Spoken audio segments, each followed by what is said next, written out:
guys, you just caught me in the middle of making some cheese raviolis.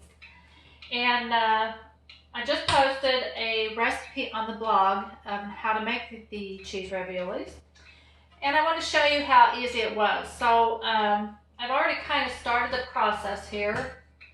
And I've got my dough all made up. It's a very simple recipe for the dough. After you make it up, you will put it in a baggie and let it rest. And I'm working with a mold today, ravioli mold. So here I have a small piece of my dough here, and I'm using a ravioli maker, and it has settings on it, and I'm going to set it at number 1. And I'm going to make my first pass. 2. I'm going to make my first pass with my dough at a number 1. It'll come out like this. So I'm just going to dust it with a little bit of flour because it is still kind of sticky. I don't want it to get too sticky. Then I'm going to fold it over and run it through again on the same setting as number 1. Okay. All right. I'm going to put it down on my counter again and dust it with some flour. This time I'm going to turn my setting to 3. So I'm going to fold it over and run it through the setting of 3. Now I've already made one sheet, and I've got it already on my mold. Okay, so I ran it through there on 3. You can run it through there a couple times on 3 if you want. And now I'm going to run it through on the 5. Now notice I did not fold this one over again.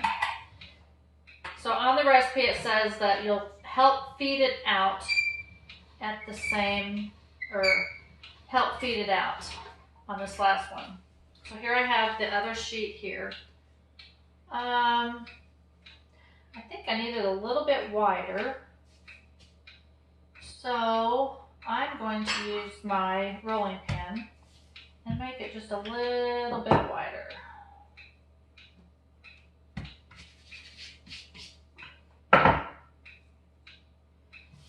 Make sure it's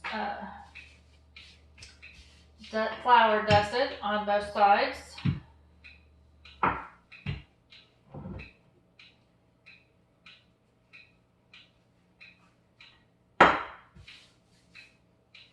And the reason that I'm rolling it out is so that it fits on top of this mold.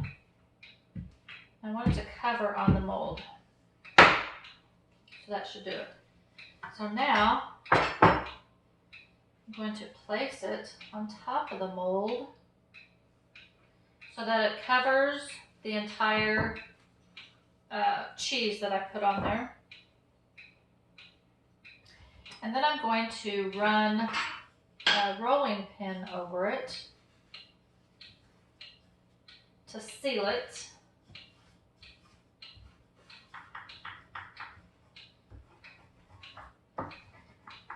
And I'm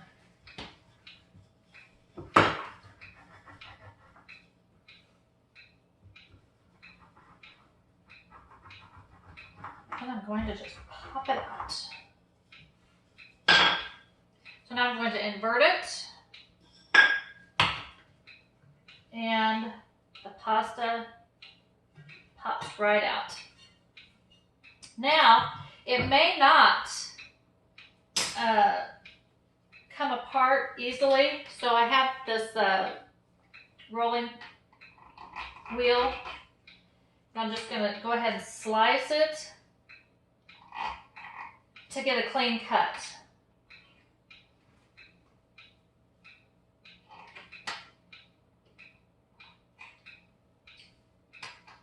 And then I will make another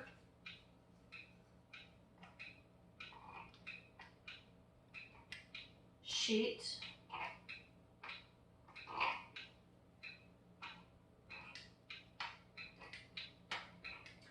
Now I have this mold here that I like. I like it really well because it makes all the ravioli uniform. Makes it all the same size. Okay, after you get your raviolis cut and shaped, you're going to put it on a cookie sheet that's dusted with flour. And you're going to allow the ravioli to dry. Now it'll never get completely dry, but it'll dry out some. Okay, so made 12 raviolis. How quick was that? This is my mold that I use right here, my ravioli mold. And I always want to make sure that I have a little bit of flour dusted on there.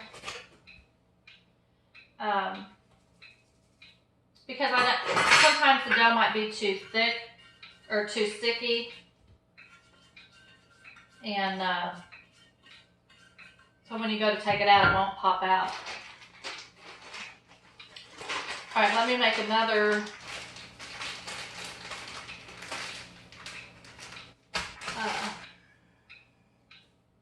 dough for you.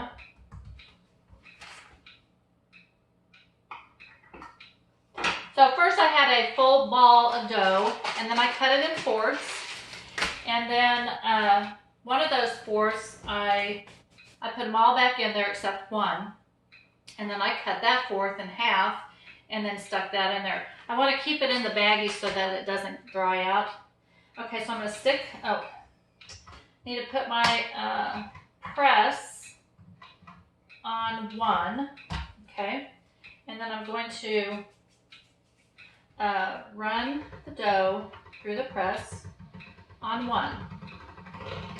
There's one pass, it's still kind of sticky, so I'm going to put some flour on my hand and dust it off. And then I'm going to fold it over and run it through the press again. Good. Again, it might be a little sticky, so I'm going to dust it, lightly dust it. I'm going to fold it over again, and I'm going to change the setting to 3. And then I'm going to run my dough through at 3.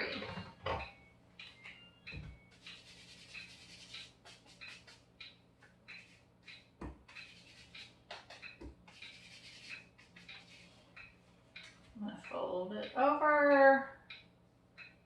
I'll do it at 3 again.